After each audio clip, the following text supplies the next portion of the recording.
Hello, hello, welcome back. Annalise Warren here. Now, what we are going to talk about today is the simple math that is actually stopping you from scaling. Hello, hello, welcome back to the show. My name's Annalise Warren. I am your agency mentor, and today we're going to talk about the simple math that is actually stopping you from scaling.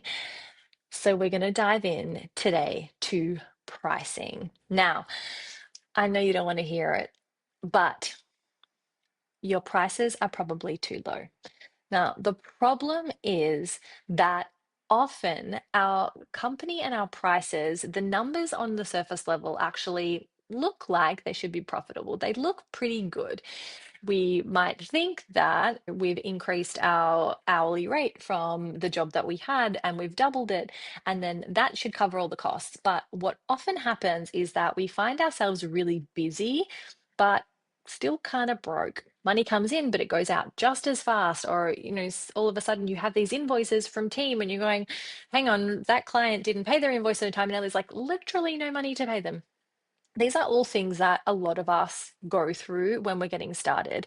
And it can be really disheartening because kind of the revenue looks good and you don't think you're undercharging. The rates don't kind of look super low, but you're still in the weeds and you're feeling scared to hire that next person. So, those two symptoms mean that your revenue is probably not where it needs to be. So, your offer, your pricing is probably not what it needs to be if you are still in the weeds and you're scared to hire your next person.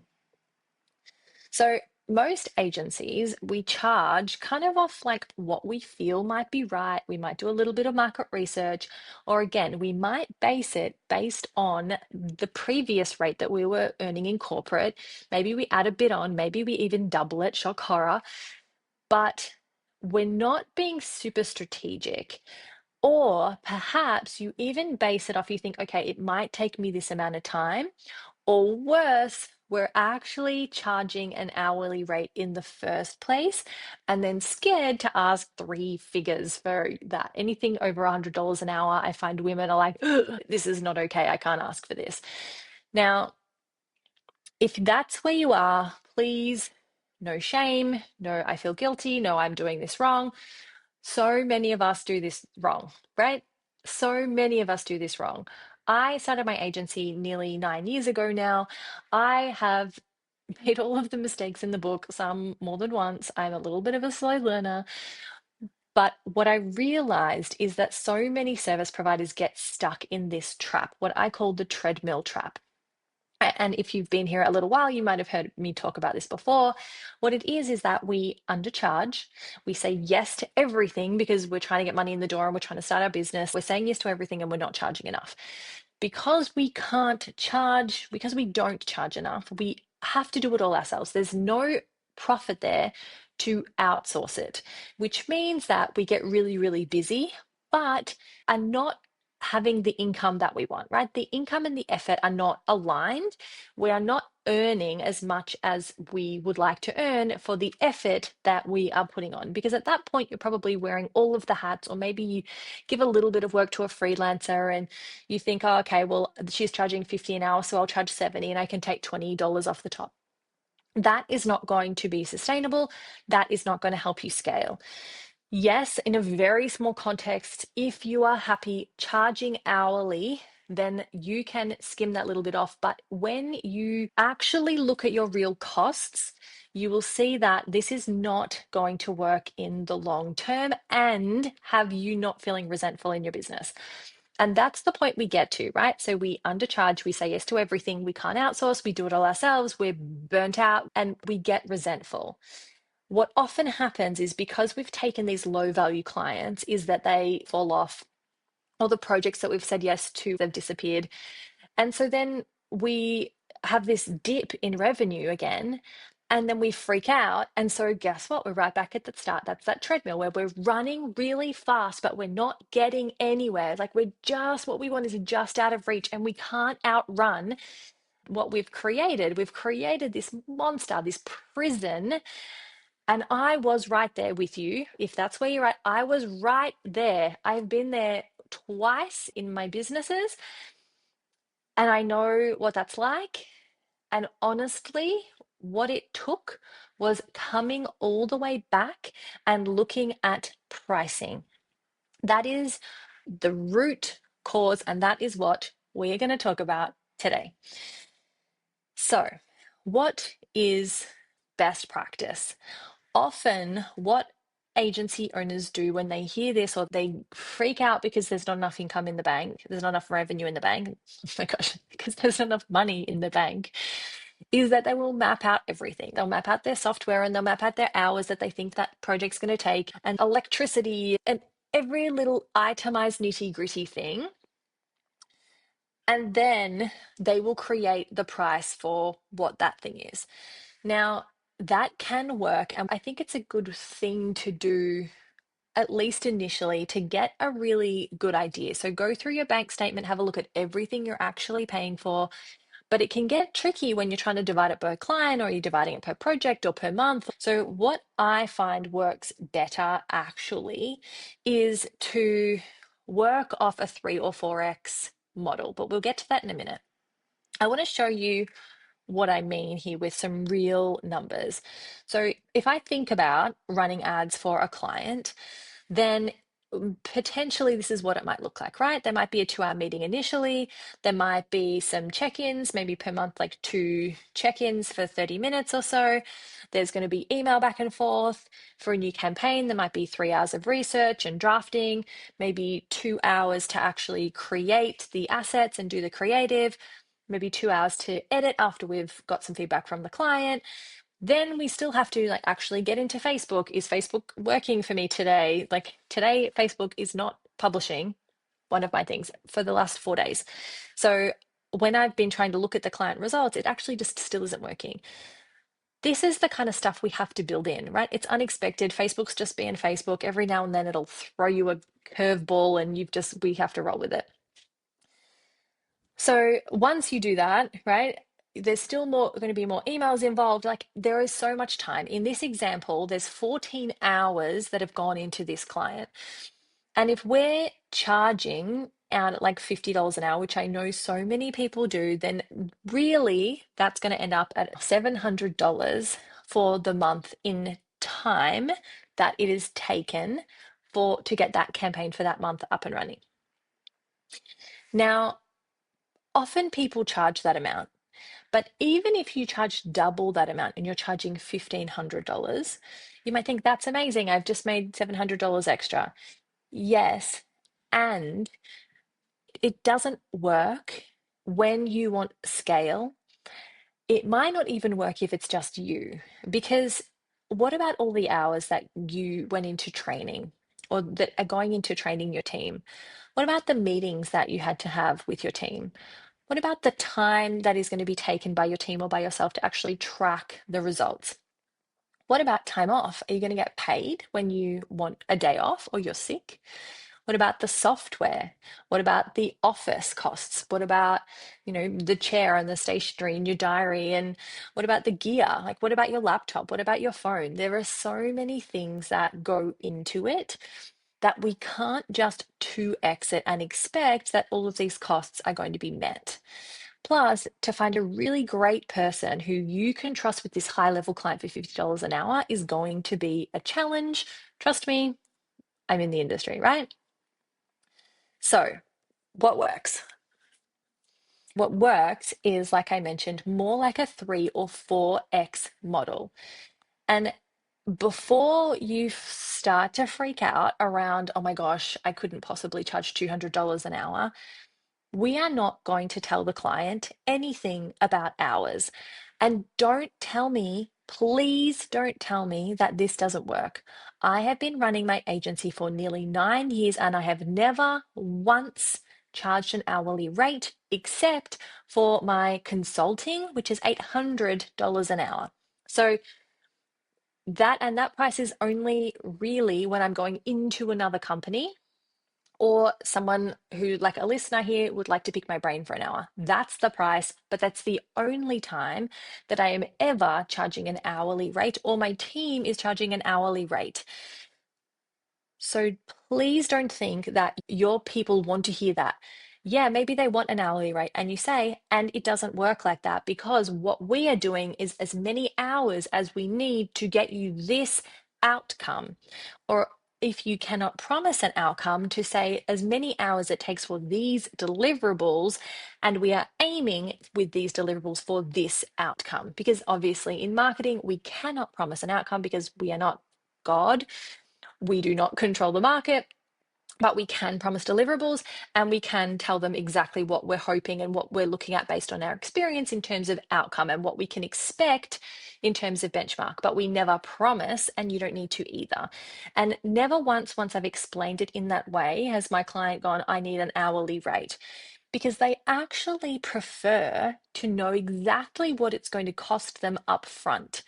And for me as a business owner, I know that that's true. I don't want to work with a website designer or a website developer or a Google Ads person, and they just tell me, oh, it's $50 an hour or $100 an hour or whatever it is, because I don't know how much I need to budget.